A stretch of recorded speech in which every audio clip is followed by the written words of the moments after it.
औरत होकर तुम इतनी बेशर्म कैसे हो सकती हो? जॉर्ज, दीदी अब अच्छे से जानती है कि मैं क्या कह रही हूँ। खैर, मेरी छोड़िए, इनकी बात करते हैं।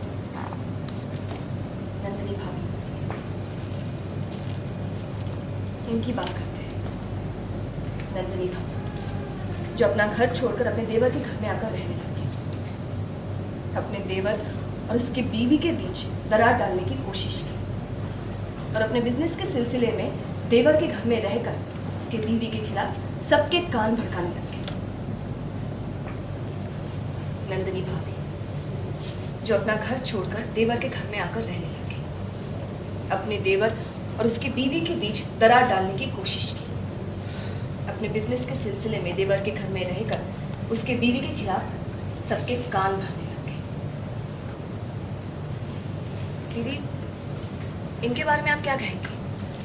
क्योंकि मेरे हिसाब से तो इनका चरित्र भी कुछ खास नहीं है। तो दीदी, इनके बारे में आप क्या कहेंगी?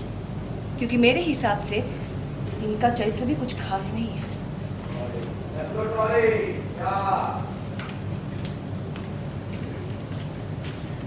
अगर मैं घर पे रहते ये सब कहती तो आप अच्छे से जानते कि आपका भाई मुझ पर हाथ उठाने से पीछे नहीं हटते। पर अब मैं सब कुछ निडर होकर कह सकती हूँ, क्योंकि ना ही तो मैं इन पर निर्भर हूँ और ना ही इनके 2 वक्त की रोटी का मोहताज। रोटी की पर अब मैं सब कुछ निडर होकर कह सकती हूँ, क्योंकि ना ही तो मैं इन पर निर्भर हूँ और ना ही इनके 2 वक्त की रोटी की मोहताज। अगर मैं आज भी चाहूँ गले से पकड़ के घसीट तो वो घर लेके जा सकता हूँ। जानती हो? तुम ऐसा नहीं कर सकते।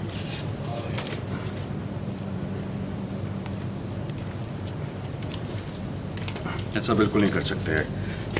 अगर एक इंसान तुम्हारे घर में नहीं रहना चाहता तुम उसे जबरदस्ती नहीं मान सकते।